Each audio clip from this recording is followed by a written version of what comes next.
Djilali pour tennis, la famille, j'espère que vous allez bien, j'espère que vous êtes en forme. Aujourd'hui, nouvelle vidéo. Dans cette vidéo, comme tu as pu le voir dans le titre, on va parler de match et on va parler de ton niveau en match et comment optimiser ton niveau en match afin d'y jouer ton meilleur tennis, de jouer le tennis que tu joues à l'entraînement, le tennis qui te fait rêver. Je vais te donner dans cette vidéo beaucoup de conseils et si tu penses que cette vidéo encore une fois est putaclic, je t'invite tout simplement à la quitter dès maintenant parce que je préfère qu'il y ait peu de gens qui regardent cette vidéo mais avec pas de croyances limitantes plutôt que beaucoup de gens qui se disent que cette vidéo va être putaclic. Encore une fois, je le répète, il va y avoir beaucoup d'informations, beaucoup de contenu.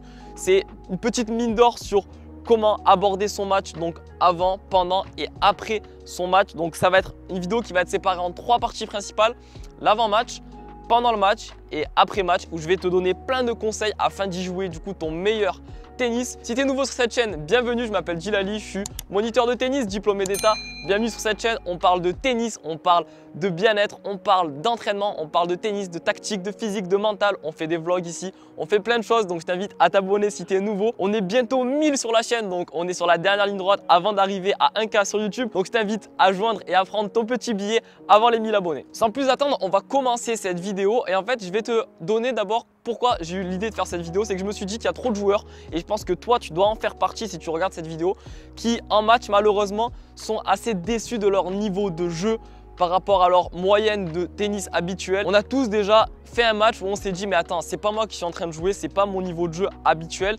Et en fait, ça résulte parce que des fois on arrive en match, on se met la pression, on se met dans un mauvais état d'esprit, dans un mauvais mindset. Et en fait, dans cette vidéo du coup, c'est pour ça que je me suis dit que je vais t'apporter des conseils en te donnant du coup les clés avant match, les clés pendant le match et les clés après match qui vont t'aider du coup à jouer ton meilleur niveau en match. Dans la partie avant match, j'ai pris du coup 4 éléments qui vont t'aider à pouvoir être meilleur en match lors de tes matchs, du coup lors de tes matchs officiels. L'astuce numéro 1, du coup le conseil numéro 1, le tips numéro 1 que je vais te donner, ça va être de connaître ton adversaire avant la rencontre.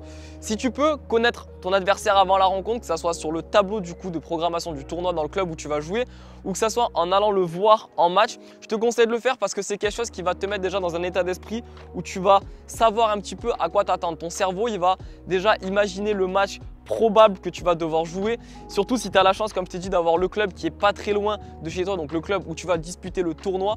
Je te conseille d'aller voir en fait ton adversaire jouer au tour d'avant, du coup si c'est un adversaire qui a déjà joué au tour d'avant. Si c'est un adversaire qui n'a pas joué le tour d'avant, je t'invite à voir si tu as dans ton entourage des gens qui le connaissent, qui savent un petit peu son profil de joueur, si c'est un joueur qui attaque, si c'est un joueur qui défend, si c'est un joueur qui est solide du fond du court, si c'est un joueur qui fait service volé, afin que tu sois un petit peu prêt, on va dire mentalement, avant ton match au type de joueur que tu vas affronter. À quoi ça va te servir en fait?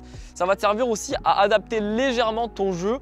Ton profil de joueur va rester évidemment le même parce que tu sais que tu as tes forces, tu as tes faiblesses, tu sais que tu es fort dans tel compartiment du jeu, tu sais que tu es moins fort dans tel compartiment du jeu. Et en fait, ça va te permettre d'ajuster un petit peu ton profil de joueur, donc avant ta rencontre, en fonction du joueur contre qui tu vas jouer. Encore une fois, comme je t'ai dit, ça va te permettre à ton cerveau d'être dans un meilleur état d'esprit et ça va rejoindre le deuxième conseil avant match et c'est un des conseils pour moi les plus importants de cette vidéo, ça va être la visualisation. Alors la visualisation de laquelle je vais te parler aujourd'hui, c'est pas de la visualisation positive où tu vas juste fermer les yeux en te disant oui, j'espère que ce match va bien se dérouler. Non, en fait la visualisation, j'ai fait beaucoup de recherches sur ce domaine-là parce que c'est un sujet qui me passionne énormément, la façon dont fonctionne ton cerveau. Et en fait, on s'est rendu compte que chez les sportifs de haut niveau, la visualisation, c'est un outil qui les aide énormément dans leur préparation avant match à imaginer en fait le déroulé de leur match, comment leur match allait pouvoir se dérouler, quelles sont les sensations qu'ils allaient pouvoir ressentir, quelles sont les choses qu'ils allaient pouvoir ressentir, voir, penser, jouer. En fait, on a observé du coup dans des études scientifiques qui ont été faites que la visualisation chez les sportifs de haut niveau activait du coup les mêmes zones dans le cerveau que lorsqu'ils allaient réaliser en fait la chose qu'ils avaient visualisée. Par exemple, le sportif de haut niveau, lorsqu'il va faire sa séance de visualisation un jour ou 2 jours avant le match, en imaginant en détail, donc dans les moindres détails, tout ce qui allait pouvoir se passer lors de son match, en fait, ils ont remarqué que sur le cerveau, ça allait activer les mêmes zones que ce qu'il allait vivre du coup lors de son match. Et en fait, ça allait le préparer tout simplement à ce qu'il allait vivre du coup sur le terrain. Donc en fait, ton cerveau, si tu veux, il a besoin de savoir dans quoi il s'embarque. Et en fait, si tu le mets dans une zone entre guillemets de confort dans laquelle il va savoir à quoi s'attendre, il va s'attendre à une telle inclinaison du soleil, il va s'attendre à un tel degré de vent, il va s'attendre à un cours d'une telle couleur, il va s'attendre à une telle sensation au niveau de la chaise sur laquelle tu vas t'asseoir, au changement de côté, il va s'attendre à des sensations que tu peux ressentir lorsque tu respires, lorsque tu es assis, la sensation, aussi le goût, ça c'est quelque chose qui est important en fait. Le goût, lorsque tu vas manger, ça c'est quelque chose que ton cerveau a besoin de savoir. La visualisation, on a observé que chez un cerveau expert, donc chez quelqu'un qui avait l'habitude du coup de faire cette visualisation, donc chez quelqu'un qui a haut niveau, ça augmente comme je t'ai dit de 30% la performance. Donc ça peut être quelque chose que tu peux utiliser avant ton match. Le conseil numéro 3 avant ton match, et ça c'est quelque chose qui est indispensable pour moi. Moi étant coach, je me répète et je fais que de le répéter à mes élèves avant un match.